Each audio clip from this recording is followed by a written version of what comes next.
Hello and welcome to The Weight of Freight. In this series, we explore the intricate yet powerful connections between the shipping and commodity markets. My name is Younevitch and I'm the Global Head of Freight at Argus Media. And just a quick reminder that subscribers of Argus Freight can use the limited edition link on the podcast page to download exclusive content related to the topics we'll discuss here. And today, we're talking about the thorny road of shipping going green and focusing on the tanker market specifically. Right now, it seems that confusion still rules the day when it comes to identifying the realistic, not just buzzword solutions for decarbonization of the global fleet.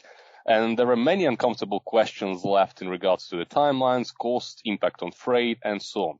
So today we welcome a very special expert guest to try and find answers to those questions, and that is Rustin Edwards, who is the head of fuel procurement at Euronav. Hey, Rustin. Good afternoon. So, Rustin, you recently visited Posidonia, and I guess you did both the exhibitions and the parties, and I assume you've talked to a bunch of your peers about the decarbonization topic. So, what are your impressions? Do you feel like there is a critical mass of ship owners supporting a specific green fuel or solution at this point? Well, I think a lot of at least the ship owners that I spoke to and ourselves at Euronav, we're starting to come to terms with a pathway that we're going to follow to decarbonize our fleets to meet the 2030 and 2050 requirements. From what the discussions I had, biodiesel and drop-in fuels seem to be the focus point that everybody has right now to get themselves into good stead. Methanol is also now becoming more and more of a talking point around a green supply fuel. But then after methanol, do you go to hydrogen or ammonia? That's still a big question mark for a lot of people in their mind. So I think people are trying to grapple in the here and now and not so much 15 years from now. So we're still basically talking about solution, trying to grapple what's the best way. But if we already saying biodiesel and methanol might be the 2030 or at least solutions for 2030 goals, when do you think are we going to go more into the action phase where people are going to invest more on those solutions or, scale them up? Is there like specific timeline you think which are realistic? Well, in my mind, the realistic investment profile, if you're looking at biodiesel and increasing biodiesel production so that a B30 or B20 blend can become kind of standard within the industry, we are looking at a fair amount of new biodiesel production that has to come online in order to meet those requirements. Plants are being built in different areas and oil refineries are being converted in different areas in order to meet the renewable fuel production levels that are going to be required, but it's still a long way down the road. I think if you look at biodiesel scale up capability, we're probably in a 2026, 2027 type time frame before you have enough you can start making a material impact. This is just on a supply basis point, not just on a pricing point. Methanol has a very similar price point, the scale up issue, because again, we're looking at green methanol versus brown methanol. And so when you start getting into the green methanol, you need to have the more renewable feedstocks to come into the production versus using natural gas as the production feed. And all that's going to take time to scale up those renewable stocks in order to have the production there to meet the forward demand. Okay, so what are the main challenges there to get, apart from the, production scalability for biodiesel, for instance? Is it something that can be done to, speed in the process of this transition? Well, I think if we focus on biodiesel as a first stage, first mover type fuel to go into 2030. Biodiesel is going to need the production capacity, so that means that's going to require the investment to make it happen. The feedstock is going to need to be produced in order to make that biodiesel happen. And the feedstock has to come from your waste oils, your waste foodstock oils, not waste oils as in petroleum, but biomass foods and other feedstocks that can be grown like cellulose origin feedstock, algae feedstocks, all those other microorganisms that can be produced to create the esters to make the biodiesel happen. So I think there's a lot that has to be done in that feedstock side of the space as well as the production capacity space in order to meet the requirements. The one benefit of biodiesel is the fact that it utilizes the existing infrastructure that's already been built worldwide, so there's no need to redesign terminals, bunker barges, or ships to run biodiesel. What about approvals? Is it like at this point you can just pretty much pour any biodiesel blend into the ship, or like you can go ahead and use any methanol? Is there any issue there? Well, on the approval side, again, back to biodiesel, there was some movement at the last MEPEC meetings within the IMO where they have now said that a 30% bio blend no longer will require experimental fuel certificate or class approvals as well as engine manufacturing approvals. So the IMO is getting on board with, a B30 bio blend works. And so with that regulatory hurdle reduced, it should make adoption more readily available to a lot of ship owners. And now it just becomes a case of getting an ISO spec adjustment where biodiesel blends are included as part of the fuel quality, but not so much as a table 2 quality spec, but as an annex spec around bioblended material. Okay. But if we're talking apart from just the fuel, if we talk the ships now, so as I understand, biodiesel blends, you can just readily use in the existing engines which run VLSFO, and correct me if I'm wrong, but if you're going to methanol, you have to do some conversion to the vessel. So how much time and resources are required to just convert one ship to methanol? And is that an issue? Well, for methanol, there's from a shipboard handling perspective for methanol, yes, there's changes you have to make to the fuel system in order to handle methanol. The biggest change you probably have to do, it requires the most labor, is changing out the gaskets. Gaskets are petroleum-based, they're rubber, synthetic rubbers, and because methanol is an alcohol tends to dry out the gaskets, which then will result in leakages and spills on board the ship. So changing out your gaskets in your entire fuel system to a Teflon-based gasket can be done. It's expensive, but once it's done, you can still use it for normal fuel service or biodiesel blend service because those gaskets work regardless of the fuel. Just Teflon is a more expensive material. But once you make those gasket changes, then you have to change out the fuel pump to one that can run with methanol versus the rotary gear pump that is currently used for fuel oils. Because again, the viscosities are different, the makeup of the material is different than a heavy fuel. And you have to do that. You got to go to the dry dock to change all those gaskets. You don't have to go to a dry dock. It's most likely a wet berth type transition. So I think what would end up happening if you were going to make a ship methanol ready, you would basically do it when your ship goes in for your normal regulatory dry dock period and just roll it into that whole expense structure of conversion. Right. But dry docks, again, is once every 2 years, right? Roughly. Roughly, yes. Yeah. So do you think that some people might move up their schedule for dry docking just to say, oh, maybe it's time to get ready for methanol now? Or is everyone going to wait till the end of the cycle? No one's actually in a rush. And is it going to be just one specific year, maybe next year, when we're just going to see a bunch of vessels going into dry docking and doing this? About a transitional fuel event that doesn't have to happen until 2030. So not really.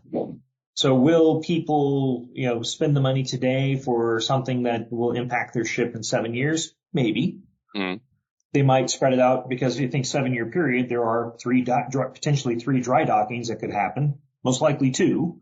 And so you have 3 different periods where you could do the work. And so do you just spread that work out over 3 periods and kind of amortize the cost over a longer time period, or do you do it all at once? I mean, I think it's the underlying economic condition of shipping at the time of your decision is going to be the real driving factor there more than anything else. So in other words, in the next few years, at least, we're still talking about biodiesel blends and conventional fuels for now. Yeah. Right. Yeah. Okay. And you mentioned that both the biodiesel and for biodiesel, it's more of a 2030 goal solution, right? Which solutions are we talking if we're going further? So let's say we're past 2030, we're looking at 2050 goals. Where should our eyes rest then? Well, I still, my own personal belief is that ammonia still gives us to that 2050 timeframe. When you think of investment and again production and trying to make blue ammonia and green ammonia, it's going to take a big investment in the infrastructure profile to generate hydrogen from a green method to create green ammonia. And you're talking a 15-year time frame, maybe even 20 from this point. And then you have to think of all the supporting infrastructure that has to be built in order to distribute ammonia once you produce it to all the different places around the world. And, that all takes time. And so I think that's where, when you think of this from a time scale perspective, it's great to talk about an ammonia ship today, If you can blend today, okay, getting the right ammonia into your mix is the next challenge you have, and that you might be too far ahead of the curve at that point. Mm. So it is something that will happen, I think, on a timescale basis. But, 10 to 15 years to get the technology finalized, to get the supply chains finalized, and get the financing finalized. Mm-hmm. And we have, if we're talking vessels life cycle, right, realistically, which is quite long, it doesn't really make sense, it seems, to pre-invest in any of such solutions, realistically, considering that they're not fully available. So realistically, while ammonia is quite a bit of a buzzword, it seems these days, and so does some other solutions as well, can we expect any massive investments, let's say, in the next 10 years, preparing for this? I mean, there are a lot of companies like ourselves who have made ammonia-ready ships, or they're buying ammonia-ready ships that won't be launched for another year or 2 years. So people are making those investments because they're trying to make a determination as to where they're going to be in the life cycle of the vessel 20 years from now. I mean, nobody has an exact crystal ball, but they're all trying to make a guess of where things are going to be.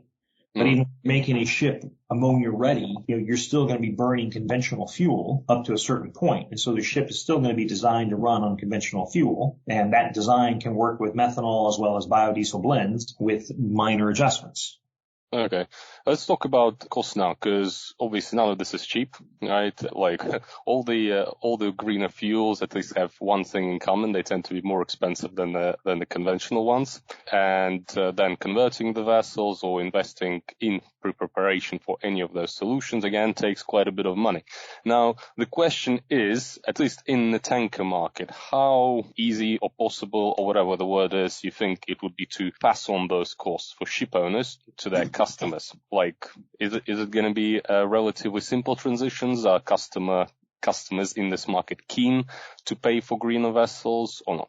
Well, I think until there's a regulatory framework that forces the charterer of the ship to account for their emissions profile, it'll be very hard to pass those costs along. Once there's a regulatory framework in place, then I think it becomes a much easier discussion because, okay, now that ship works. And this is where kind of the beauty, at least in my opinion, of where the beauty of a biodiesel blend comes into play is that, you can run a normal ship on VLSFO or HSFO if you have a scrubber up until the point that the regulation starts coming into play. And then pricing will say, okay, if you're going to burn a bio blend, the fuel cost goes here, freight cost goes there. Okay? Regulatory reason why you're burning the biodiesel, because then it makes sense. Okay. I think in today's market, if we offered somebody, it would have to be a customer keen on running on a bio blend today to cover the cost of that fuel. Do you find many customers, at least in the tanker market, keen to pay at least for, let's say, some of the greener solutions? Let's say we'd rather prefer a long-term deal on the greener fuel here, for instance. So it's not happening yet. I have not heard of any, but that's a bit out of my remit because I'm not on the chartering side.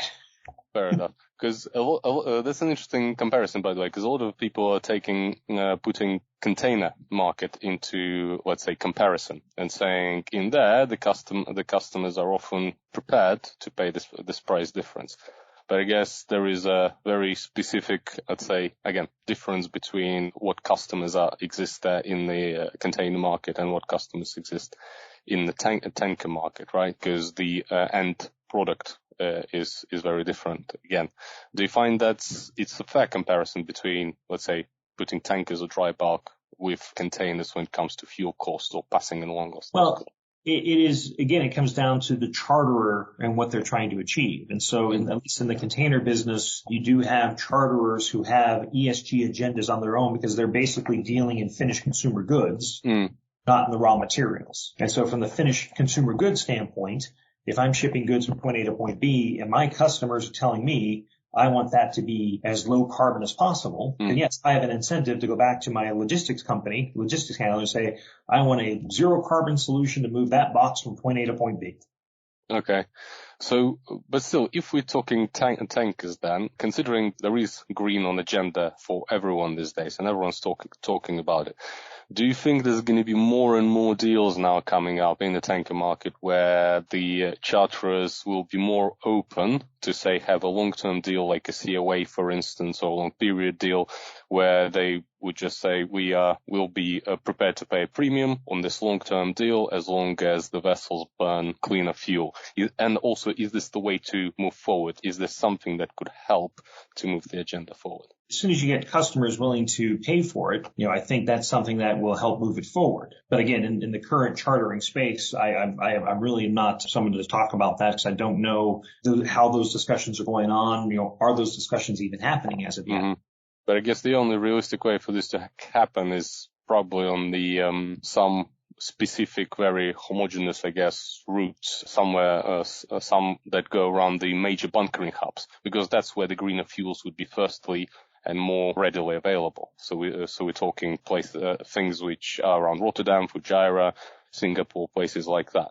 So yeah, and again, it may be on a specific route. Like if you have a ship that's always in the eco zone because that's where you run, then you might have a higher incentive to run greener fuel because you're in the eco zone anyway and you're paying up for 0.1 fuel that you're burning, and you may not get as better utilization from a scrubber as a ship maybe in the open ocean would get. So yeah, there could be some specific niche trades that give the right bang for the buck when it comes to burning a lower carbon fuel versus a traditional fuel. Do you think because, like, again, considering the cost, and some people are now saying more and more that the charter party language is often a little outdated considering the new realities, especially the ones referring to the speed of the vessel in the charter party, and so the owners would be more readily allowed to slow steam, for instance. Do you think that's one of the solutions? Is it something that is likely to change?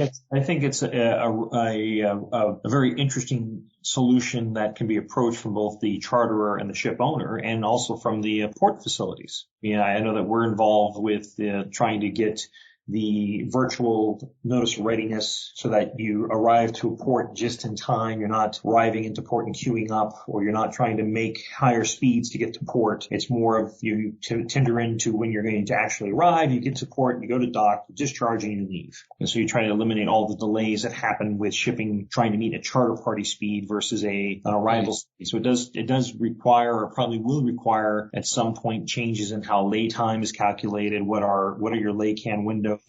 And you think there is already, let's say, a movement towards that, right? I think there is some movement. I think there are conversations going along those lines. Yes. I think it's probably a good step in the right direction. Okay, interesting. And I gotta ask, because that used to be a previous buzzword, let's say, when it comes to greener fuels, the LNG, right? Is it still gonna be big? People gonna do dual-fueled engines more? Is LNG gonna be a big solution in the next 10 years? Personally, I don't see how LNG can achieve the decarbonization goals that other fuels can. And I only say that because when you look at the well to wake, LNG comes off petroleum production. There's methane leakage around the entire supply chain. Cost-wise, it's expensive now, especially with the issues going on in Europe, especially with Russian LNG supplies being cut to Europe, causing prices to go up. Mm-hmm. So from an economic standpoint, it doesn't look promising. From a emission standpoint, it doesn't look promising. So in my opinion, I don't think LNG is the right solution to go to meet 2030. I think it's the wrong path. Do you think, last question, I guess, controversial, do you think any of the fuels we're discussing now might be just the similar buzzwords which never really happen, like similar, I guess, to LNG? Well, LNG has happened. People have made the investment, so you can't say it's not going to happen. People have made those choices. They've got their supply contracts. They've built the ships, and they're running them on LNG. So it has happened, and the infrastructure has been built to kind of handle those ships. I think when you look at forward fuels, I'm still a thought that hydrogen really the right answer as a gaseous fuel, or are there other applications for hydrogen that would create a better energy source? But then again, is the whole idea of how our engine plants are designed on ships the right way to design ships? I mean, are there better designs that can come out that would actually make a certain fuel choices more relevant because you're changing how you're producing the power to drive the ship? And those are, design criteria that can come into play that haven't been explored fully, or they are being explored, but they haven't been applied to yet. Are we going to return back to diesel electric, which then uses smaller horsepower plants and just a large transformer to turn the prop? Are we going to see pod propulsion become the standard on ships instead of the very long 12-cylinder diesel engine? So these are all questions that would drive what fuels in the future look like and how we're going to get there and what fuel actually has more value. Yeah, well, there's always innovation in the times like this, so we might see quite a bit of that going. But yeah, thank you very much, Rustin. I think there's still quite a few topics around this we can discuss, maybe in part 2. But for now, thank you for joining and sharing your wisdom with us. And thank you everyone for listening. If you would like to get access to freight data and news analytics, please refer to the Argus Freight service. We shall leave a link in the description. Otherwise, have a great day and see you next time. Cheers.